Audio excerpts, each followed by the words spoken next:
We welcome back our F3. Good morning, everybody. Happy Wednesday. I am Faith Suggs, Duke Women's basketball graduate, as well as current director of basketball operations at Long Island University in Brooklyn, New York, as well as social media manager. This is my wonderful father, Shafer Suggs, former New York Jet and Cincinnati Bengal, also part of the NFLPA Player Association of Chicago. Dad, do you want to add any more to your wonderful resume? Oh, that's enough. That's enough. How are you doing, Faye? I'm great. I'm great. Happy Wednesday. It's a great day. It looks like you have great weather. It's the same weather that you have, Faye. I know. I am in Chicago. She's in another room, actually. So I get a chance to be blessed and graced with my lovely daughter for a week, and just so happy to have both of them here, and just so exciting. She got a chance to make her Portella run. She made her second Portella run yesterday. That's the first thing she does when I pick her up from the airport is let's go to Portella. So got that out of your system. Right. Yeah, well, it's exciting. We have an exciting show today, but I want to talk a little bit about our rerun on Monday. We like to bring back episodes that we have gone through. We are on our 36th episode currently, so a lot of episodes that some people may have missed, so we like to bring them back. We went over with a wonderful guest on Monday, Michael Suggs, your wonderful brother, and we talked about how to manage the loss of a spouse, but also manage and navigate your grief through our saying, let go, let God. And that's a very special show to you, especially, Dad. It was. Again, we ran it for the second time, and it's such a healing episode. Watching it over again, and I got a chance to listen with some of the viewers. It was just extremely emotional, but it just tells you how blessed I am, how blessed we are as a family to be able to have each other, and I hope the viewers who have experienced something similar, especially this pandemic, we lose a lot of beautiful people, family members, were able to get something out of that show. Right. 100%. 100%. We are excited. And also, if any of you would like to see reruns, please let us know. But also, we have our wonderful website with faithfamilyfocus.net, which is where you can get all of our shows, up to 35, I believe, has been updated. And you can get any show, blog, anything you would like to see. If you are interested in Suggs mugs, not only can you direct message us on Facebook, you can also go on the site and request it, or leave us a wonderful message. We see all of you trickling in this wonderful morning. Settle in, get your tea and coffee, because we have an exciting show today. Dad, you want to dive a little bit into what we got going on Wednesday? Yes, a very exciting show. I have previously brought on some teammates, some special teammates, not necessarily talk about football, but talk about how we have been able to redefine our lives after football. And for some of us, I think some of our best accomplishments are after playing professional football. As a result of that world, physically, spiritually, emotionally, mentally, a lot of us have really struggled. And I am so blessed, and I'm so fortunate to bring one of my favorite teammates, my left cornerback, my left-hand man, Bobby Jackson. Bobby was with the Jets with me. I think we actually played together for 3 years, but one of the most fierce football players, fastest football players, hardest hitters that I've ever played with. But and this is fun to play with. And I wanted to bring back the show because he has such a tremendous, special story that we wanted to share. He actually wrote a book, but again, if you saw the last episode when I had Johnny Land, Bobby Jackson, and Jesse Johnson on the show, Bobby mentioned, or not even mentioned, but he wrote this unbelievable book called Straight Out of the Sea, Bobby's journey. And what we're going to do today is kind of dive into his journey, because there's the young Bobby Jackson. He still looks good. Number 40.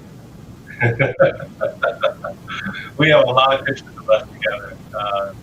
there's a group of us. So just so nice to bring guys back. We just don't bring them back because they were professional football players.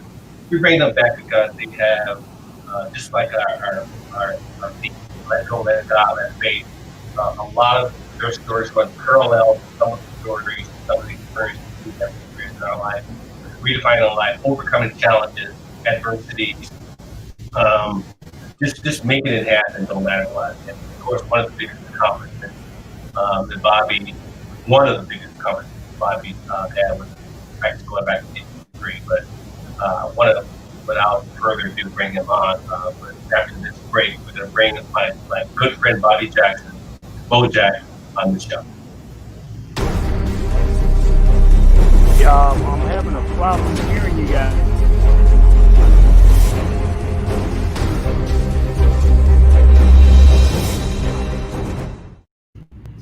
Let's see. Looks Can you like hear me now? Yes, Bobby, you can you can. I think you're on mute. We got you now. can you hear us? Can you hear us now, Bobby? Yep. There's a lot of static in my ear. I don't know if it's the. Yeah, I can hear you guys, but I don't know if you hear me or not. We can hear We hear you. you. We're good. We We got see your sunglasses. We see your It's a lot of. shade, umbrella. I hear a lot of. I'm picking up a lot of static. We're okay. But can you hear us, Bobby? Uh, We can hear you. It froze again. We will wait until he comes back. I have. Well, why don't you give us a little statistics about what Bobby's career was before he got to you with the Jets, Dad? Well, what I want to do is I wanted to kind of give him insight on it since he's having some audio problem. Why don't you see if you can bring it back on really quick? Yeah. Can you hear you now, Bob? You may you need. know what? It may be because I'm on my phone. I'm gonna see if I can. I'm gonna see if I can have. Can Okay. have my wife switch me to her computer. You think Okay. that'll work? Yes, that will work. But Bobby, 6th round draft pick out of Florida State. I remember when he came in. But Bobby accomplished a lot. He is now tied 6th overall with interceptions with the New York Jets. One of my favorite moments in the interception touchdown. Interception for a touchdown with the Miami Dolphins. But yeah, really want to dive into there's just so much. We were able to talk yesterday, Faith, and really kind of touch on some of the current topics, the National Football League, and just kind of navigate on making sure the players are safe and how they are rolling that out. Of course, that's running parallel with college football as well too. And he has some really good insight. Bobby's actually from Long Island, New York, so he's there, and just interesting to get different perspectives from other players, former players, on how we're going to navigate, try to get back to the season. Some, especially in the hot areas, the Floridas, the Arizonas, the Californias, the annual New York Giant game is going to be played without any fans. Yes. Yeah. So we were able to talk a little bit about that, and then obviously talk about social justice. I mean, Bobby's going to have some really good insight on our visibility when we were actually playing, and he's just a few years younger than me, but he actually was able to experience some of the same things I experienced and had visibility to it. So he's going to have some really good insight on that. But the main of our conversation is how he was able to come out of some dark times and continue to redefine his life. Wonderful family. And can you bring a copy of that book up? I'll grab it up again. Yeah, straight out of it. And so I'm actually in the process of having a conversation with Bill Lytle also, writing the book, and he would encourage me to do that also. There will be so many chapters in our book, so hopefully we can get that started. But Well, I I have a question for you in regard to you and Bobby having this relationship past football. I mean, a lot of you have been through so much in your lives to even get to today. And a lot of the things that Bobby writes about is how he has persevered through adversity and stuff like that. Is what something that you find that you bond a lot with former teammates or people who you've been with during that time period in your life? Like, is that something that is common in conversation, a great support system? Talk about that a little bit. It is a wonderful support system. Like I said before the show, you said I was on the executive board of the NFL former players, and that's a combination of former players here in Chicago. But one of the most important objectives and goals of that organization are helping each other. Some of it is transition from the game into the real world, and we have a combination of older players and then younger players who just make the transition. But continuing that same bond that we had in the locker room, but now we still have it. But what's important about that is all of us, at some point in our time, they had some really challenges. A lot of us transitioned really well, but it's not without any bumps in the road.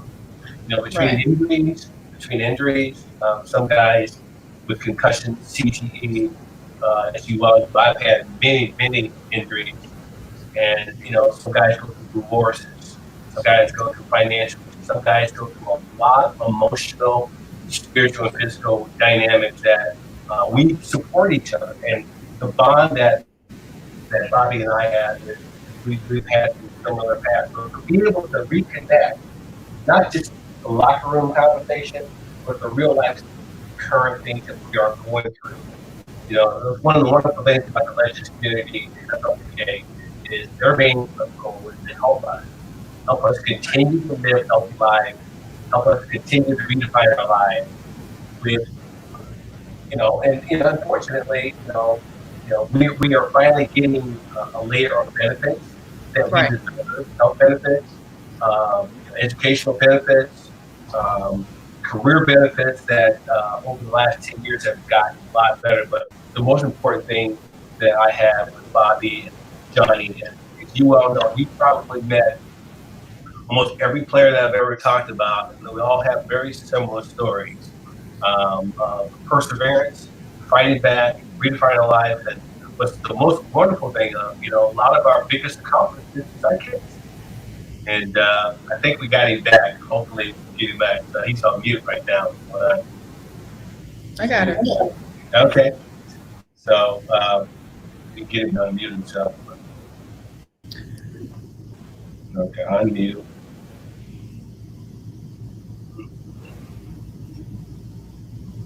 And then we'll have him back. But the reason I asked that question was because, I mean, do they encourage? Oh, yeah, he's just muted.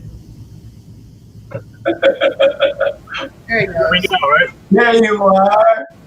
Okay. Sorry about that. No. Hey, we're good at calling audible. But Bobby, Faith was while you were gone she asked me a very really good question on why we're still so close as former NFL players and friends, and that we all have had similar bumps in the road, and we've all had to redefine our lives, whether it's spiritually, mentally, emotionally, physically. We've all had to kind of fight back, and one common bond that we all have is we have some very successful families, but we just kind of fill in the gap. But we just wanted to, you can just take a little bit of time and kind of talk us through what it was like growing up, and then going to Florida State, and then getting into the NFL. Maybe take about 5 minutes to do that, because I really want to deep dive into your book. Okay. Well, basically, Shafer, as you know, I'm a little country boy from Georgia, man. I'm the oldest of 7 kids. I was raised by my grandmother and my great grandmother down south in a little town called Albany, Georgia. I was a pretty feisty little kid, like to be, get into a lot of trouble. Yeah, you know that. like to do a lot of things, but I was a pretty active kid. Came up during the time of no social media. We had to go outside and play, create our own excitement. Playing all these little games like hopscotch and double dutch, hide go seek and war, and we would pick up games and play against each other in the neighborhood. And that's really how I uh, got my talent, just playing in the neighborhood against guys who were better than me. But I was told that I was too. Well, I'm gonna fast forward to junior high school or middle school, as they call it in New York. I was told by my coaches over there that I was too small to play football, so I joined the marching band. That's how I became a pretty good drummer. And so I was, at the football games, supporting the guys, but in my mind's eye, I wanted to be out there on the field because I know I could do what they were doing. But because I was a little guy, probably about 150 something pounds, soaking wet at that time, they didn't feel that I could do the job. So I delayed my dreams and just supported them. But as it turned out, when I graduated from junior high school, I would have gone to a school called Monroe High School, which was a powerful all black high school, powerful football teams. Always was in the state playoffs. But the funny thing happened, integration. And because of where I lived, they zoned me to go to an all-white school, which had a lot of racial division between blacks and whites at the time. And when I came there, it was only about maybe 2 or 3 years into integration. So I was not the first black athlete there. I actually was I played with actually a guy named John Murphy at Florida State, who was one of the first blacks to play it up my high school. But to make a long story short, that changed my path from playing in the band to playing football because I didn't want to play in that band. They were terrible. Couldn't, we were like Grambling, you know what I mean? Shay and Faith. So anyway, that friend of mine who I played with in the neighborhood, Sandlot football, our star middle linebacker asked me to come out for football. And I was tentative, but I resorted back to, I was told I was too small. So all those things in the back of my mind. But asked my cousin Charlie, call him Plute. We got nicknames down south. I was called Plute. Her nickname was Doodlebug, believe it or not. Doodlebug. But anyway, I told Plute, I said, Plute, if you go out for football, I'll go out too. And if he had said no, I would have never been your teammate with the Jets. Wow. Because he did say yes, and I went out together. And I started all 3 years in high school, made honors there. And I always was a great student, Faith. I love school. But, athletics caught up with the academics. But I was an academic student, made all state at 2 positions. So by my senior year, I was a college candidate. Your boy, Dan Henning, recruited me to go to Florida State. Wow. But he left my sophomore year at Florida State. He actually brought me in to Florida State as a wide receiver / defensive back.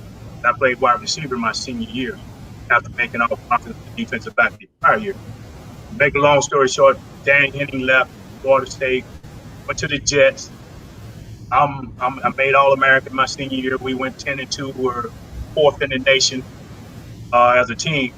But then when the draft came around, I thought I was going to be a first-round draft pick. I had started. Oh, by the way, Shafer, I started all 4 years at Florida State as a true freshman, 17 years old, straight out of high school. Got married my sophomore year, and so anyway, by the time I left Florida State, I had all the records in terms of defensive back. So I thought I was going to be a first round went, and this one we had 12 rounds. Right. First round, second round, third round, fourth round, fifth round, no Bobby Jackson name. Now I'm really discouraged. But I had said, well, if I could have to, I'll screw that they should have drafted me. So 6th round came, and I left. I was mad. I went deep. First player picked in the 6th round was me, but I never heard my name because I was out somewhere, drowning in the beer, so to speak. I was disappointed. My roommate, when I came back, my roommate said, "Hey, going to New York." I'm like, what are you talking about? He said, "The Jets drafted you in the 6th round. You got to call this number." I called that number. Guess who answered the phone? Who's Familiar that? voice, Dan Henning. Wow. Yeah. He said, "Buck." He said, "Hey, you know who this is?" I said, "It sounds familiar." He said, "This is Coach Henning." Oh, hey, Coach. I hadn't talked to him since my sophomore year. He said, "Well, I told the Jets to draft you in the third round." He said, "I said Bobby Jackson to start for us right now." I said, "Coach, I won't let you down." And the rest is history. I came to training camp, and I remember the first time that they put me in the huddle with the first team after I ran that 4.35 40, and Billy Hardy, I think, ran like a 4.6 or something like that. He was the incoming starter, who, by the way, I played against in college when he was at Virginia Tech. He wore number 88 at cornerback, the wide receiver. Then also Ed Taylor, who the other started actually opposite me that year, played at Memphis State. So I played against both of the guys I was competing for the job in college. And the rest is history. I Yeah. remember first practice, they say, "Jackson, you're in with the first team." And I remember coming in the huddle and looking at you and Burgess. And, and Buttle gave me a hard time. All right, Rook, you know how Buttle was. But that was really the start of my career in the NFL with you guys. Right. And what do you think was the biggest experience, person, story that inspired a lot of who Bobby Jackson is today, from your childhood especially? Well, believe it or not, I have an Ohio State connection because I always loved the Buckeyes. Liked all those Buckeyes on the helmet and thing. I thought that was cool. So I actually emulated that in high school. I put things on my helmet to emulate big plays and to separate myself from everybody else. But there was a guy by the name of Archie Griffin.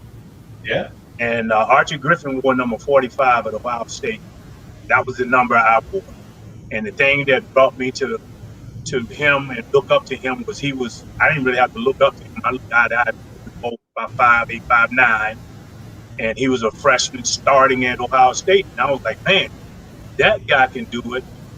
And maybe I got a shot, it's guys like that. And I remember, Chip, you remember the little DB that played for the Redskins, corner, white guy. Can't think of his name. Pat Pat, Fisher. Pat Fisher. Pat Pat Fisher. Fisher Yeah. was about 175 pounds. And I saw him and I was like, man, he could do that. Maybe I got a shot. So I Right. started drawing power from people that were like me, Right. Right. size and stature. And that's what gave me hope. And that I just took my heart. And then my coach said something interesting. My high school coach, Farrell Henry, and he said, it's not the size of the dog in the fight. He says the size of the fight in the dog. And I took that and ran with it. And I always said, well, you know what that meant to me? It's that I was big enough. So I started having belief in myself. My teammates gave me belief in myself. I got power from them when I didn't have belief in myself. And I drew strength from them. See, like Tyler. OT, my first mentor. You and Burgess were the big guys. I couldn't deal with y'all yet. Y'all were driving safe Mercedes convertibles. Y'all the guys I wanted to be. OT came to me and said, hey, he called me Chopper. He called me Chopper because I had quick feet. And he said, hey, just go out there and work hard, try to make the team on special teams, everything. He said, the more things you can do. And I took that to heart, and that's why I ended up making the team, not just on talent alone, but I do a lot of things, and I follow you guys as an example. Well, I can tell you, Bobby, when I hear you share this story, I can remember vividly Burgess and I. You had came up and forced a play, and you hit Clark Gaines, Mm-hmm. and you to us was never small. Just from that point on, you were as big as any defensive back out there because it wasn't about because you were fast enough, but you hit as hard as anybody that I've ever played with. And on our last show, I always remember the time you hit that was the running back from the Colts. I don't know if I remember his name, but you hit him so hard. And Burgess and I looked at him and go, man, did you see that? Right? So yeah. In our eyes, you had the biggest heart, and which obviously is kind of define who you are as a man. And that's one of the reasons that, I wanted to share your story. I want you to share your story. Mm-hmm. But maybe let's change directions a little bit because, Sure. As a professional football player, you've accomplished a lot, and I wanted to talk a little bit about uh, your story, your Right. what inspired you to write your book, and maybe you can kind of deep dive into that. Okay. Well, actually, I have a. I don't know if you can see it. Let me put it up here. Yeah, Kind yeah. of, Just upside down though. I'm doing like Trump when he was holding that Bible up. Yeah. But this is my book. I It's knew you called had to get the jab in. it's I called love Straight Out of CME. Now CME was really an area in town that I grew up in. it. Okay. It stood for crime, murder, and execution. Okay. And which let you know that I came from a really tough part of town, probably like the South Side of Chicago, Right. and or somewhere in Compton or somewhere like that. I just to give you an analogy, but it was not a place you. It was not the best place to be from in terms of status, but in terms of love, family, community raising you. That's the background I came from. I mean, everybody in the neighborhood knew each other, and I was a latchkey kid because my grandmother was a domestic. She cleaned other people's homes. So when I came home from school, I had my own key. I could let myself in. We had the only phone in the neighborhood, so I was told not that anybody come in the house and use the phone. So I kind of got responsibility early on, and basically, uh, I grew up chopping wood, putting wood in a fireplace to start a fire. That was our heat. We didn't have central air heat, none of that. We didn't have a bathtub. I took a bath in a metal tub that I filled with water that I heated on the stove. Just to give you a background of how I came. So when I actually uh, moved to the projects, that was a step up. Shape. That was the first time I had a bathtub. I remember the first day we moved in an apartment. I slept in the bathtub fully clothed with no water in it, just to know I can, I'm going to be able to take a bath like normal people. Right. Right. Wow. But this book uh, came about after my career. I had a successful career, whatever, and I had also now I have to prepare for life after football, and I had started doing that. Ironically, in a business venture with Burgess Owens and his wife Josie at the time in Amway. I was the Amway distributor. I thought that was the way I was going to get rich, man. I was going to start my own business. Blah blah blah. And I had, believe it or not, I had great success, but it didn't work out the way I wanted to. And leaving football, I didn't leave football the way I wanted to either. So I had some finally experiencing my defeats in life, if you will. I'm no longer Bobby Jackson, NFL player. I'm just Bobby Jackson with a job. And so that kind of hurt my self esteem a little bit. And to the point where I started doing destructive things, more destructive things. Hey, I'm not saying I wasn't doing destructive things when I was playing ball. I was, but not to the point where it affected my play on the field. So I got into destructive behavior. And obviously, in my book, it talked about my drug use. And basically, the book is called Straight Out of CME, Bobby Jackson's Journey to the NFL. So I needed some form of redemption to get me back on the right track again. And I had tried Amway, I had tried the Mormon church, I had tried different things to kind of get me there. And I was a part time drug dealer at a point and trying to make money to supplement my income, which was now gone. Oh, by the way, I made some bad investments in when I had money, so all of that money went away. I didn't just foolishly throw it away. I was actually trying to improve my family, but I failed in that regard. And so I was in a dark place, bro, and um, didn't want my friends to know, didn't want my family to know what I was going through. Hid a lot of it from my kids. They knew something was wrong, and I just so eventually that marriage to Celeste, ended because of incompatibility. We were married for 20 years, and we have 4 kids, wonderful kids. And the hardest thing about it was my wife and I got divorced, was to let my kids know that I was not divorcing them. You know what I mean? It was just a point that our paths apart. And I still have great respect for her.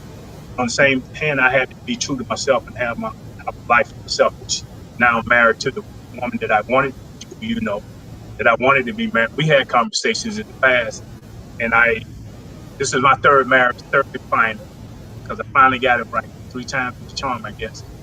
And but I remember, your relationship with your wife, family at the time, and Faith and Devin. They were like my kids. You know what I mean?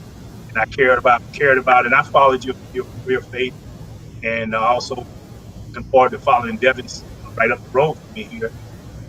But that's what his book came about. And my wife is Native uh, Native American, if you know. She's a part of the Lakota tribe. We call them the Sioux Indians. That's not correct. It's all Lakota.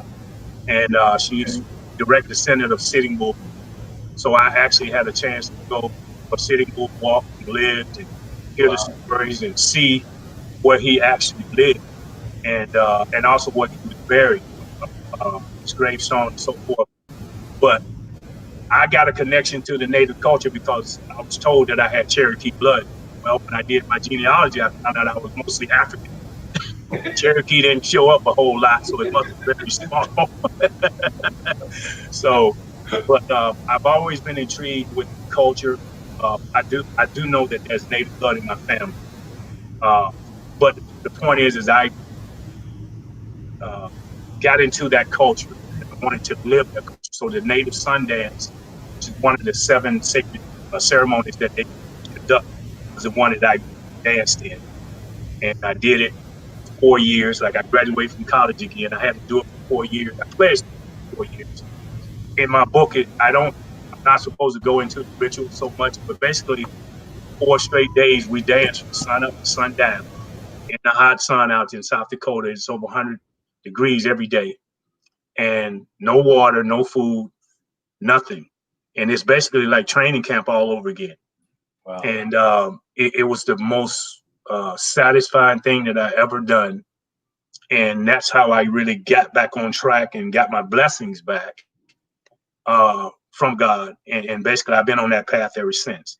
So it put me in some other places. But basically, this book not only outlines my football career and so forth, but it also outlines the ceremony that I dance in, something kind of described. Have you ever seen that movie, A Man Called Horse? Yes. Okay, the very first thing. You remember when they showed a scene of him.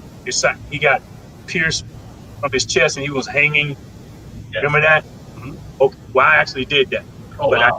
I did a different form of it, but I actually did it. And it's not to brag or anything, but on the same hand, it was just a show of faith. At that particular time, I was after 4 days of dancing from sun up to sundown, praying and fasting. You get in a place where you only uh, so you're relying on God, the Spirit, to get you through it. That's what it got, what it wasn't. But on my mind, I was thinking about playing along, playing alongside you, and yeah. Oh, Well, Bobby, a part of this series is the making of a champion. yeah, Sometimes the champion in you doesn't always necessarily represent scoring touchdowns, right. but the champion in you represents the things that I, our brothers, have been able to overcome together. Together, we in locking arms, so like we're in the huddle again. We break that huddle. We know that we got each other's back. And I know it's a difficult thing to share, but I've been able to kind of share a very similar story to you also. And that's one of the reasons that our bond today is as strong as it was when you came to that home for the first time, and to our viewers out there, as we get a good lens into what it's really like in the world that we live in, and I'm so very blessed to have my daughter Faith on the phone because she has had visibility Mm-hmm. to a lot of our lives, and of course, our journey too.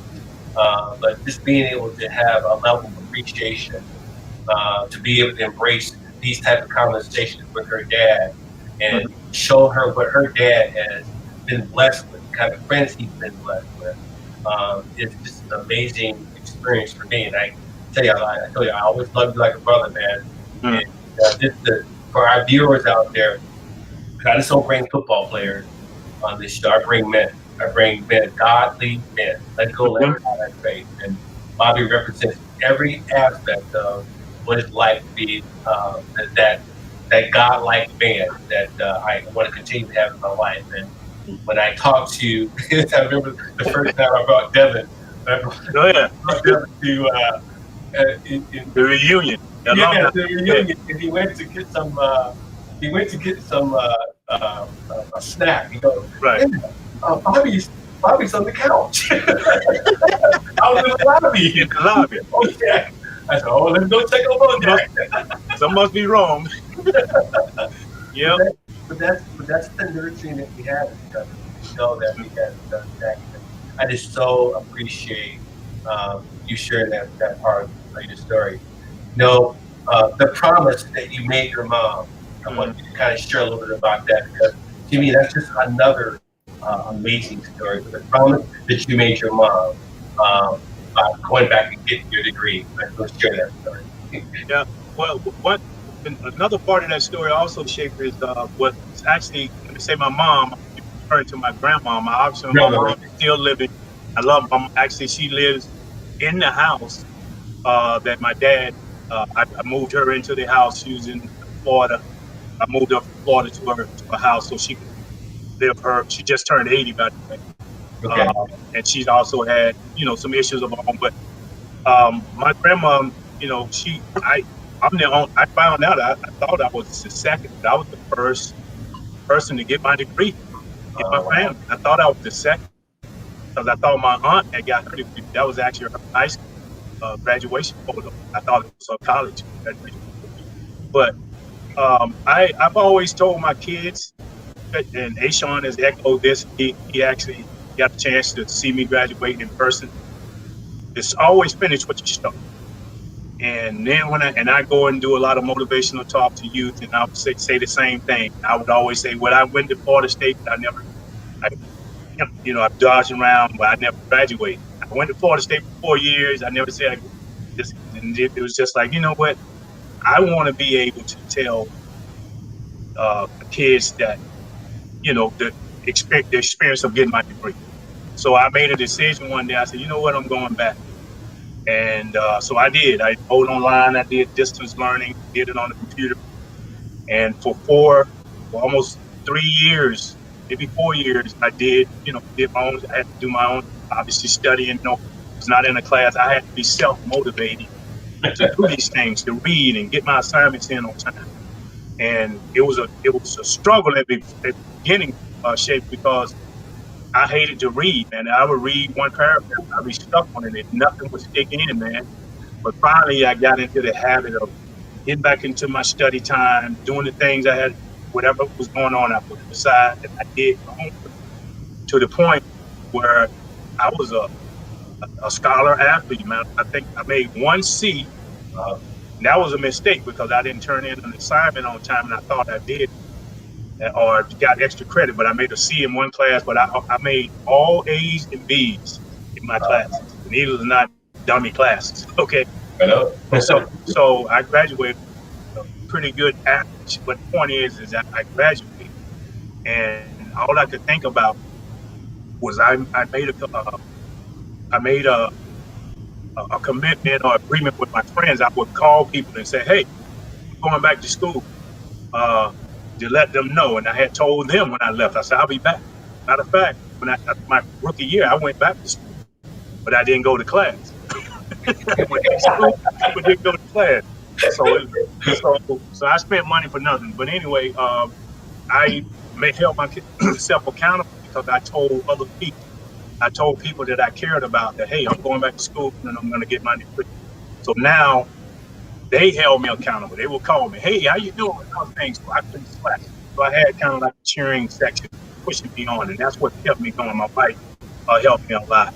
And also, she was in school as well, so we were studying together. She was on one side, I was on the other side studying. So that was really it. At the end of the day, I knew I was going to finish, but what was more inspiring was the people that I was doing it for. I know you were going to be proud of me. Jerry Holmes, all my guys, Johnny Lynn, guys, Earl Humes, who I played with, Bobby Butler, all those guys came back to see me graduate. And my son was there, my wife was there, my frat brothers were there, and it was such a great time. And also the head coach, I even got calls from Coach Bowden saying how proud of me they were. And then I was like, 42 years later, I got my, and the caveat to that is one of my best friends that just passed, Monk Bonasaur. He was our starting free safety. He ended up making All-American after I left. He ended up dying from a disease, but his number was 42. So 42 years later, I got my degree. Oh, wow. And so I was able to pay homage to him. And I brought that out. I was like, Monk was there with me because he wore number 42. And he had just passed, that previous year. So anyway, that's the beauty, man. I'm just thinking about my journey was complete. Now what do I do? Right. Say get you go to grad school. No, I don't think so. But I'm going to grad school in life now because now when I stand up and talk to these kids, I can say, oh, by the way, I do have my degree. I graduated 42 years later. What's your excuse? You know what I mean? But that's really kind of the crux of the story. What an amazing story. Amazing story. Well, one thing that I want to touch on that we dove a little bit into in the beginning of our discussion, one thing that I have preached about, and I'm going to have people on the show eventually, is now that I'm going through this, the transition from sport to real life, how you have this feeling of loss for a second. You're trying to figure out the next journey because as athletes, we're used to chasing the next goal, chasing the next opportunity. Right. And so when all of a sudden that stops and you're in this moment of stillness, you're trying to figure out, all right, what's the next thing? And a lot of people don't understand why athletes have that mental moment where they're struggling and they're trying to figure out what's going to be next for them. And I'm glad you shared your story because it's important and it happens. I've talked to my dad about it many times. We've had many people on the show who have referenced the same exact things. I mean, can you give a little bit of advice for these kids who are going into these moments, or these young kids leaving the NFL, NBA, who could kind of reflect on your story a little bit? Well, absolutely. The first thing is that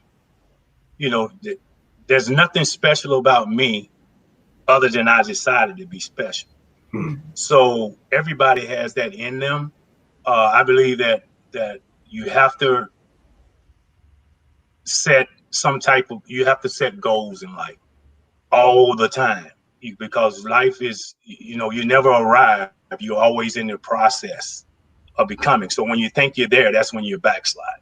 So you always gotta set some type of goal. When you reach this, okay, what's next? And I'm already planning for the next thing. I want to be the best husband I can be, the best father I can be, the best friend that I can be. Those things, you start setting higher goals, and it's not all about you. It's about other people. And I feel like it's my duty to eliminate as many obstacles for my family as I can possibly do, but they need to go through the struggle because that's what's going to create them and make them better. You know what I mean? But the key thing, if I had to, especially with college, I say, football gave us that kind of discipline. Take that, sports and basketball as well for you, Faith. Take that discipline and apply it to everything that you do. If it's class, hey, I'm going to go to class, make a decision to go to class. Prepare for it the night before, not the morning of, so you don't leave things out. So that's about it. Like that old Boy Scout motto, be prepared. That's the thing. You got to be prepared. And also, failure is a part of success. Yep. Don't see it as permanent. We can make it permanent. We just make it temporary. You learn from that and you build on it. So those are the things, the advice I would give to anyone. Is just start and never quit. Have your goals, have a plan to succeed. If your plans don't go according to a plan, then revamp your plan, adjust it, and move on again. You Yeah. know what I mean? But don't change that end goal is that if that's really what you want. And the last thing I would say is it's not all about you. There's a spiritual presence. I believe that uh, God has something special for everyone. We have to find out what that is, Yeah. and we don't know when that's going to be. It could be later on in life. I think I know now, but there may be a point in life that say, "Hey, that's really it." So and what this pandemic has done is really focused me on really what's important. Yeah. And what's important is the life that I have, my family members who have life, to share it with them and focus on things that's gonna make us happy and not dwell on the thing that's Yeah. negative. You know what I mean? Get those things aside. Yeah. Mm-hmm. 100%. And one thing that I'm glad that you're here because we want to talk a little bit about everything that's going on, not only this pandemic, but also the social justice that's Mm-hmm. going on in our country at the time. Talk to us a little about the change you're seeing with the roles of Black athletes right now in society. Well, I'm glad that LeBron James said a while ago when this reporter said shut up and dance. I mean, shut up and dribble. That he didn't just shut up and dribble. Yep. That he's involved. And by the way, we as athletes are still a part of the world. That's not a real world that we're in, and people can control our success or lack of it. Based when we're in those arenas, whether it's a job, whether it's playing basketball, whether it's playing football, they define your role. I know when I watched you play, and I was like, man, I wish Space would shoot more, but that wasn't your role. Your role was to lead the team, make them be in the places they needed to be. You're a fierce rebounder, and you were a leader in another category. You were not Right. supposed to be Allen Iverson. You know what I mean? But I wanted to see you shoot. So let me shoot. but but social media, it's great that these athletes are seeing. Some of these athletes are seeing the importance of giving back and really standing up because it affects them. Like LeBron James had things happen to him, although he's a multimillionaire. He's not Bill Gates yet, but he still had the same problems that a normal black man would have to deal with. And Yeah. I just think that it's a great time for our country to come together, and especially with this technology, we can get more. We have more access to information now. We can Right. connect to other movements and draw from that. Where before we just have to hear it a little cry in the wilderness, so to speak. But now we're more informed and we can make informed decisions, and it's way overdue. I believe that this country's in um, a reckoning, if you will, because I feel that this country was not built on the principles. Well, no, I don't feel. I know that this country was not built on the principles that it says. One nation under all and under God. It's not under God. Unless God is money, you know Mm-hmm. what I mean? So we have to really get to the real issue here in this respect for each other. I don't really care what color, what your religion is, or this. Hey, we're all God's children, and we got to understand that we're in this thing together. And I thought this pandemic and all these times are making us realize that, Right. hopefully, and not get distracted by the distractions, because that's all these things that are going on are distractions. Mm-hmm. We got to filter through that, keep our mental uh, energy going, because it can drive you crazy to the point where you don't feel like you have any faith left. Mm-hmm. You know what I mean? No Yeah. faith, no hope. So I'm really encouraged by the young people, with how they're getting involved, and also not lose respect or focus of what the older generation did before. Right. Sometimes they say that we all didn't do anything. No, we've been fighting along with everybody else to stand on equality, and that's all we ever ask. Is just give us a chance. Be fair with us. Let us compete. And if I come out on top, so be it. Regardless of how small I am or my color, that has nothing to do with that. What has something to do with it is the heart and the energy and the dedication that I throw out there on that field will propel me to accomplishing my goals. And everybody should have that opportunity. Mm-hmm. Yeah. And I think it's a special time because the younger generation now has these leaders who are athletes. They have these black faces and faces of Mm-hmm. color they can see and look up to and see how you're supposed to hold your platform and how you're supposed to use your voice.